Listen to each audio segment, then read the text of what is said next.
आपण सर्वांनी केव्हा ना केव्हा Joy of giving he concept किंवा हा वर्ड तर आपण ऐकलाच असेल.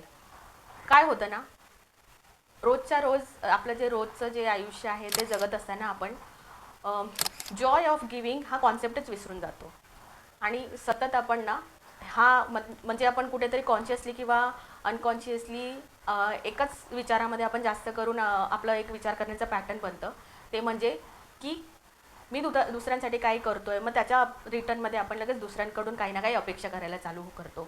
आणि मग आपण कुठे ना कुठेतरी अनइंटेन्शनली पण आपल्या डोक्यामध्ये हे विचार यायला लागतात की माझ्यासाठी कोण काही करतच नाही आहे, किंवा मीच सगळ्यांसाठी करतोय, किंवा मीच सगळ्यांसाठी झटते, माझा कोणी विचार करत नाही आणि माझ्यासाठी कोणी काहीच करत नाही. ह्या सगळ्या गोष्टींमध्ये मग काय, ह्या विचारांच्या चक्रामध्ये आपण अडकत जातो. बरोबर की नाही? आणि हे आपण कधी मुद्दाम असं विचार करायचा म्हणून करत बसत नाही. पण कधीतरी आपण रोजच्या आपल्या आयुष्यामध्ये कधीतरी त्रासलेलो असतो, कधीतरी कसला तरी त्रास आपल्याला झालेला असतो, कुठली तरी गोष्ट खटकलेली असते. अशा वेळेला हे सगळे विचार आपल्या डोक्यात असे पटापट पटापट पटापट यायला चालू होतात. आणि आपण असं विचार करत बसतो की सगळं मीच करते किंवा मीच करतोय दुसऱ्यांसाठी, आणि माझ्यासाठी कोण काही करतच नाही आहे. पण अशा वेळेला आपण हा का नाही विचार करत की ठीक आहे, मी केलं, मी माझं कर्तव्य केलं किंवा माझं कर्म केलं, इन रिटर्न मी दुसऱ्यांसाठीच काय करेन आणि कसं करेन याच्यावरती आपण का नाही जास्त फोकस करेन.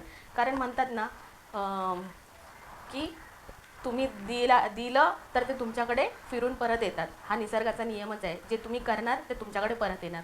मग आपण दुसऱ्यासाठी मी काहीतरी केलं आणि दुसरं माझ्यासाठी कोणी काही करत नाही, याच्यापेक्षा आपण एक हॅबिट लावून घेऊया. दुसऱ्यासाठी काही ना काही एखादी तरी छोटी गोष्ट चांगली आपण दुसऱ्यासाठी करण्यासाठी टार्गेट ठेवूया. दिवसभरातून एक छोटीशी गोष्ट तरी आपण दुसऱ्यासाठी करू शकतो. असं करत करत युनिवर्स आपल्यासाठी पण मग रोज एखादी तरी गोष्ट आपल्यासाठी इन रिटर्न चांगली घडायला चालू होईल. यालाच म्हणतात ना लॉ ऑफ अट्रॅक्शन. कारण आपण जे करतो तेच आपल्याकडे येतं, आपण जे बोलतो तेच आपल्याकडे येतं, आपण जो विचार करतो तोच फिरून फिरून पुन्हा आपल्या बाबतीत घडायला लागतो. तर मग चला आपली हॅबिट बदलूया आणि चांगल्या काहीतरी गोष्टी आपल्या आयुष्यात आपणच घडायला सुरुवात करूया आणि घडवून आणूया. काय म्हणता? कमेंटमध्ये नक्की लिहा. भेटूया पुढच्या व्हिडिओमध्ये.